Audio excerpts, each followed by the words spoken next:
Hey everybody, how's it going? Welcome once again to NoDQ&A video. This is the post-Raw edition of NoDQ&A video coming off Hell in the Cell.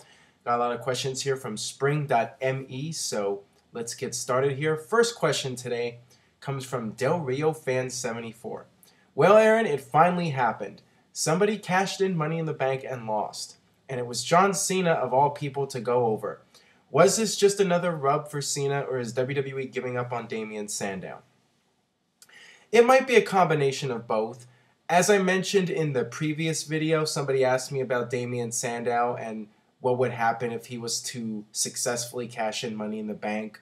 Would he get pushed, or would WWE just treat him like Dolph Ziggler and Jack Swagger? And, I think that with the way he was being booked in recent weeks, I think it was best to have John Cena defeat him and have Damien Sandow failed to cash in Money in the Bank. And somebody else asked me here, Duval David 9, what's your thoughts on the World Heavyweight Championship cash in? And I think it devalues the Money in the Bank. So that's a big question.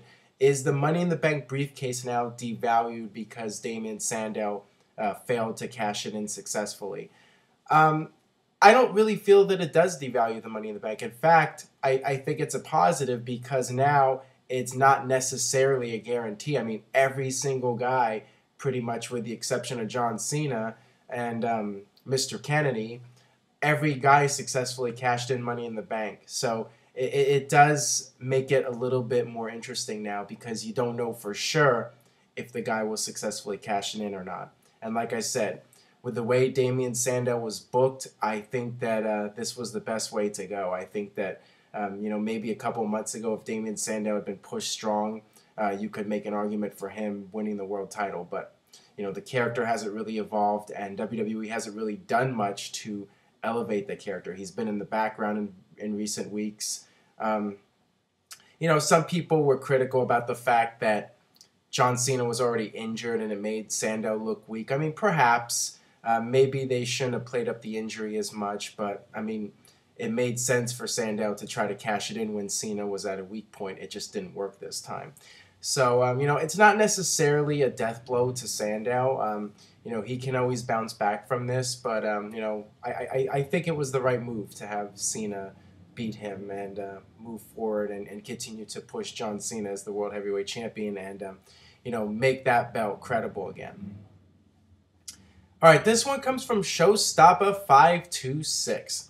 Hey Aaron, what's the deal with TNA being possibly sold? If this actually happens, who do you think would pick up TNA? There's a lot of talk right now going around about the Carter family trying to sell TNA. Is this a sign that TNA is at the end of the line here? Not necessarily. I think that it all depends on Spike TV. I've talked about this before. I think that Spike TV is going to be the end-all for TNA. If Spike TV continues to keep TNA programming, I think TNA will be able to stay in business. If somebody from Spike decides it's time to cut ties with TNA, that would definitely be the death blow to TNA. And I think as long as TNA has Spike TV, somebody out there might be interested. Who would be interested in picking up TNA at this point? Honestly, I don't know, but as long as that Spike TV deal is there, I think they might be able to find a buyer.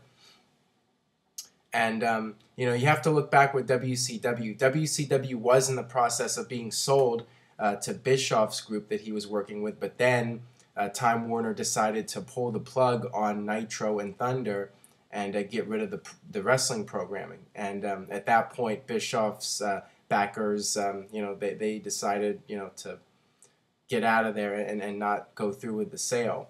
And at that point, Vince McMahon was able to step in and purchase WCW for a very low price. It's always a possibility if something goes down and Spike TV decides to drop the programming, maybe Vince McMahon will step in and we'll see history repeat itself on a much larger scale, of course.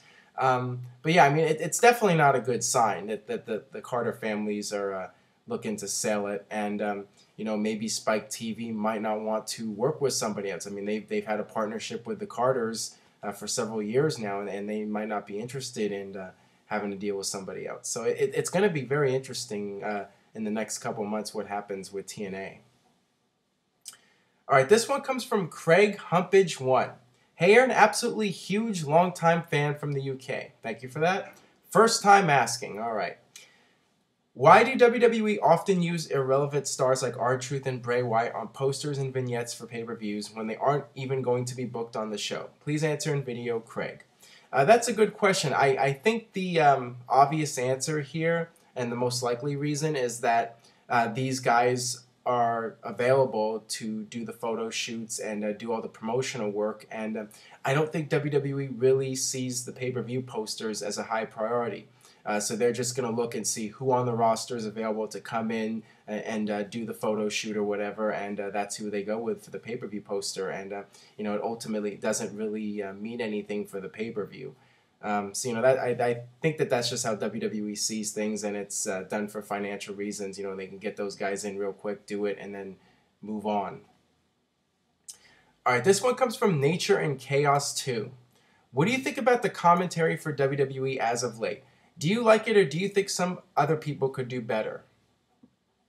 Well, I definitely think it has gotten stale. When you have the same guys doing commentary for well over a decade, eventually it's going to get old, and you're going to want to have somebody new in the broadcast booth just for a change of pace. Michael Cole has been fine. I've been okay with him. He's no Jim Ross, of course, but I think he does a decent enough job. JBL, I feel, isn't as good as he used to be, but he's still okay, and I'm fine with him being one of the heel announcers at ringside.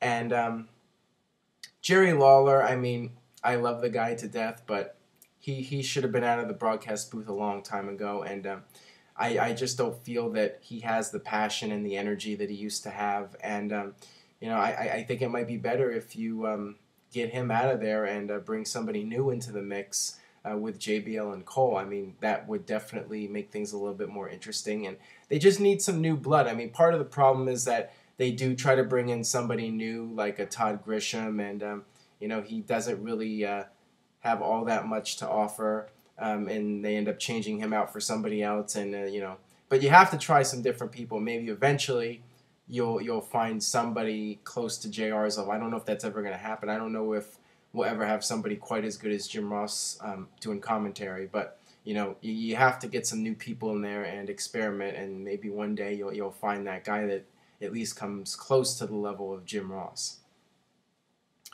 All right, this one comes from Crusade King. Do you think that the contract signing segments are overdone?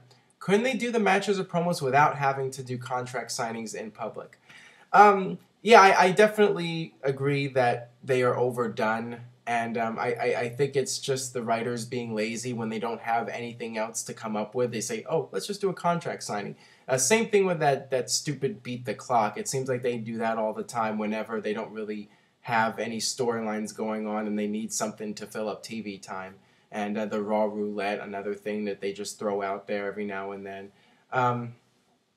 And yeah, it's especially bad when both companies are overdoing the contract signings. And we had one for AJ and Bully Ray, and then the next week we have one for Orton and Daniel Bryan. So yeah, it's definitely done too much. I think once a year at most is how you should do it. And maybe do it for WrestleMania, since WrestleMania is the biggest show of the year. That I think is a good time to do a contract signing. When you're doing one for Hell in the Cell or some random pay-per-view, there's really no point. All right, this one comes from Romney Full Dark. Aaron, great show. Knowing that Rey Mysterio was in the Spanish announce table doing commentary, do you see him coming back soon, maybe in the Royal Rumble or before? Well, he's already been at the live events, and he actually wrestled in a tag team match on one of the shows, maybe more than one, I'm not sure. But, he should be back in the ring as a regular anytime now. I'm actually surprised he wasn't on Raw, considering the fact that he was at the Hell in a Cell pay-per-view. But, I think it's just a matter of weeks now that he will be back. And, maybe they'll hold him off until the Royal Rumble. That's always a possibility to let him have a few more months to heal up and then have him come back in a big way at the Rumble. So, that's definitely a possibility. But, yeah, it should be any time now. Certainly by the Rumble, he should be back in action as a regular. All right, last question today comes from Daniel N 1995. Hey Aaron, what character do you think got over with the fans the quickest? Well, I would say Chris Jericho when he made his WWE debut, but that doesn't really count since he was already in WCW and he was established there. So a lot of fans already knew the character.